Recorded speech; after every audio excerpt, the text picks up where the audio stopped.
안녕하세요. 부동산 투자 시장에서 열심히 기회를 찾고 있는 덩치입니다. 오늘 영상의 제목을 보면 내용이 무거워질 수밖에 없는데요. 이제는 하락할 수밖에 없어 보입니다. 이 말은 무슨 뜻일까요? 한번 살펴보도록 하겠습니다. 최근 부동산 시장을 직접 나가서 살펴보면 가장 먼저 접하게 되는 것이 거래량의 하락일 것입니다. 부동산에 다녀보아도 예전보다 많이 한가해졌다라는 느낌을 받는데요. 물론 올해 들어서 계속해서 거래량이 증가하고 있는 모습을 보였다 하더라도 많은 분들이 이미 얘기했듯이 10년 평균치에 비하면 턱없이 부족한 거래량을 보였던 것도 사실인데 지금은 그나마도 또 줄어들고 있는 모양새이기 때문입니다. 거래량이 줄어든다 라고 한다면 바로 많은 분들은 작년 하반기 올 초와 같은 모습을 떠올릴 수밖에 없는데요. 그때 당시는 정말 기억하기도 싫을 정도의 부동산 시장의 모습이었죠. 왜냐하면 부동산 시장의 거래가 거의 실종되었다라고 할 수 있을 정도로 거래가 나타나지 않았었기 때문입니다. 거래가 그렇게 없었기 때문에 매매 가격은 당연히 그때는 하락이라고 하는 표현보다는 폭락이 더 가까웠죠. 그래서 거래량이 그 정도로 시장에서 실종이 돼버리면 가격은 폭락할 수밖에 없다라는 것을 우리는 이미 몸소 체험을 했기 때문에 현재의 거래량의 감소가 또다시 공포감으로 밀려오게 되는 것이죠. 따라서 많은 유튜브 아니면 언론에서도 기사를 쏟아내고 있는 것이 다시 하락이 올 것인가, 지금까지의 상승은 데드캣 바운스가 맞았고 하락기는 다시 올 수밖에 없다, 이런 내용들의 정보들이 범람하고 있는 것도 사실입니다. 저 또한 지금까지 아무리 긍정적으로 시장을 본다 하더라도 이렇게 거래량이 감소를 하게 된다면 하락을 할 수밖에 없지 않겠느냐라는 의견을 낼 수밖에 없는 것이고, 또 직접 나가서 확인해 보면 점점 호가가 내려가고 있다는 것도 보이는 지역이 나타났기 때문에 어느 지역을 보느냐에 따라서는 하락세가 나타나는 지역도 나타나게 될 것이다 라고 생각을 하고 있습니다. 그렇다면 과연 앞으로 계속해서 하락이 나타날 것이냐, 아니면 작년 말 올 초와 같은 폭락세가 또다시 나타날 것이냐라고 질문을 하신다라고 한다면 글쎄요, 다음을 한번 같이 살펴보면서 이야기를 나눠봐야 될 것 같습니다.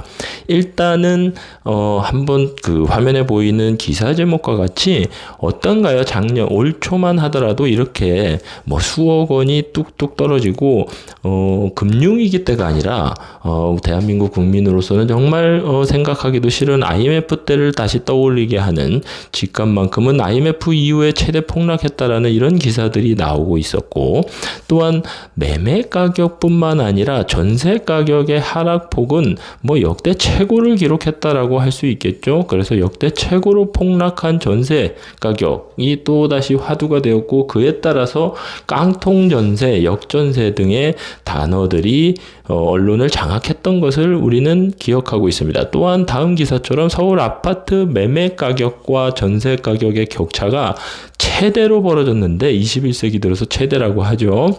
그 엄청나게 벌어진 매매 가격과 전세 가격으로 인해서 안 그래도 거래가 실종되고 없어졌는 시장에서 사라졌는데 갭 투자는 불가능에 가까울 정도가 되어버린 것이죠. 그래서 어떠한 현상이 또 벌어졌나요? 매매 가격과 전세 가격이 동시에 폭락함에 따라서 많은 수요자들이 그 매매 시장과 전세 시장을 떠나고 이렇게 월세 시장으로 달려갈 수밖에 없었던 현상이 벌어졌었던 것입니다. 따라서 월세는 계속해서 오르는 현상이 나타나게 된 것이죠. 실제로 지표들을 보면 화면에 보시는 바와 같이 전세 가격 지수 변동률이 매매 가격 지수 변동률보다 더 크게 떨어졌다라는 것을 알 수 있습니다. 이 리얼캐스트의 자료인데요. 제목이 참 그때는 다 이랬죠. 임대인들은 불면증을 호소할 정도로, 밤에 잠을 제대로 잘 수 없을 정도로 전세 가격이 이렇게 떨어졌던 시기가 바로 오래전 얘기가 아닌 작년 말 올 초의 이야기였습니다. 현상들이었던 것이죠. 그런데 지금은 어떤가요? 모두에 말씀드린 것처럼 거래량이 감소함에 따라서 호가가 떨어지는 지역들이 나타나고 있고, 또 그렇게 떨어진 호가들이 거래가 되면 가격의 하락하는 모습은 시장에 나타나게 될 것입니다. 그런데 그때와 지금 현재가 다른 점이 하나 있죠. 바로 아파트 전셋값입니다. 화면에 보시는 기사 제목과 같이 아파트 전셋값을 상승폭은 계속해서 확대되고 있고, 매매 가격의 상승폭을 이미 추월한 상태죠. 그래서 많은 지역에서 전세가율의 상승세가 나타나고 있는 것입니다. 그래서 앞서 살펴본 것처럼 작년 말 올 초와 같이 올 초에는 매매 가격보다 전세 가격의 하락폭이 더 컸었던 반면에, 현재는 매매 가격은 상승을 하고 있는 지역도 있고 보합세에 들어간 지역도 있지만, 전세 가격만큼은 전국에 걸쳐서 상승하는 모습을 보이고 있는 것이죠. 따라서 그때와 지금의 다른 이 전세 가격, 전세 시장으로 인해서 그러면 앞으로 계속 하락할 것이냐라는 질문에는 물음표가 생기는 상황인 것입니다. 또한 이러한 상황에서 이 지역을 한번 살펴보면 공부가 될 것 같은 지역이죠. 바로 세종시입니다. 세종시는 가장 많이 상승기 때 가장 큰 폭으로 가장 먼저 상승을 했던 지역이기도 하고, 또한 하락기가 돌입했을 때 가장 먼저 하락세에 들어갔고 가장 먼저 폭락을 했던 지역이고, 다시 반등을 할 때도 가장 먼저 반등을 했던 지역이죠. 그런데 화면에 보시는 그 기사 제목과 같이 세종시 아파트 가격은 31주 만에 하락세로 돌아섰던 것이죠. 하지만 이렇게 전세는 계속해서 상승하는 모습을 보이고 있습니다. 매매 가격이 하락하고 전세 가격이 상승을 한다면 우리는 싫어할 수밖에 없지만 갭 투자자들이 활동할 수 있는 좋은 환경이 만들어지고 있다라는 것이 되는 것이죠. 즉, 전세가율이 상승을 하는 것이고 갭이 줄어들고 있는, 그것은 다른 말로 하면 갭이 줄어든다는 것이기 때문에 세종시에서는 지금까지 매매 가격은 너무 높았고 전세 가격은 너무 낮았기 때문에 갭 투자가 감히 들어갈 매수를 할 엄두를 못 내는 지역인데, 이러한 지역이 이제 슬슬 갭 투자자들이 진입할 수 있는 시장으로 변화하고 있다고 할 수 있는 것입니다. 따라서 세종시가 이러한 모습을 보이는 것을 잘 지켜보면 앞으로 부동산 투자에 있어서 공부가 많이 될 것인데요. 앞으로 이러한 지역, 세종시의 이러한 모습으로 나타날 지역들이 저는 많다라고 보고 있는 것이죠.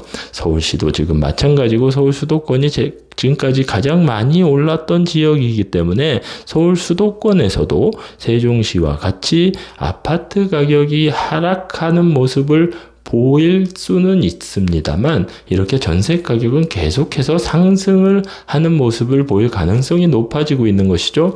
그렇게 된다면 서울 수도권에서도 이제 갭 투자로 들어갈 수 있는 기회가 생기고 있다라고 할 수 있을 것입니다. 따라서 현재 거래량이 줄고 있고 그에 따라서 가격이 하락하는 모습을 보일 수는 있지만, 이것을 달리 얘기하면 다시 기회가 찾아오고 있다. 투자자들에게는 기회가 찾아오고 있다라고 할 수 있을 것입니다. 왜냐하면 말씀드린 것과 같이 전세 가격은 계속해서 상승할 것이라고 생각을 하고 있기 때문이죠.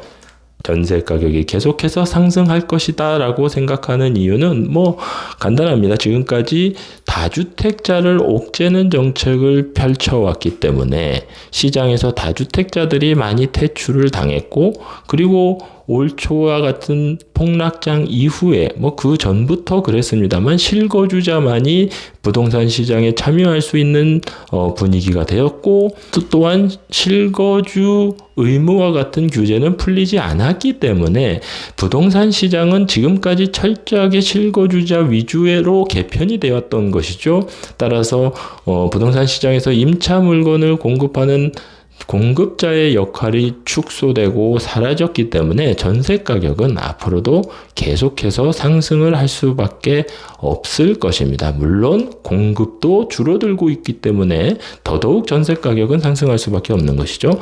따라서 매매 가격이 하락한다 하더라도 작년 말 올 초와 같이 폭락장이 나타나지는 않을 가능성이 높고 전세 가격은 계속해서 상승을 한다면 결국 가까운 미래에는 올라간 전세 가격이 매매 가격을 밀어 올리는 현상이 나타날 수도 있을 것이라고 생각하는 것이죠.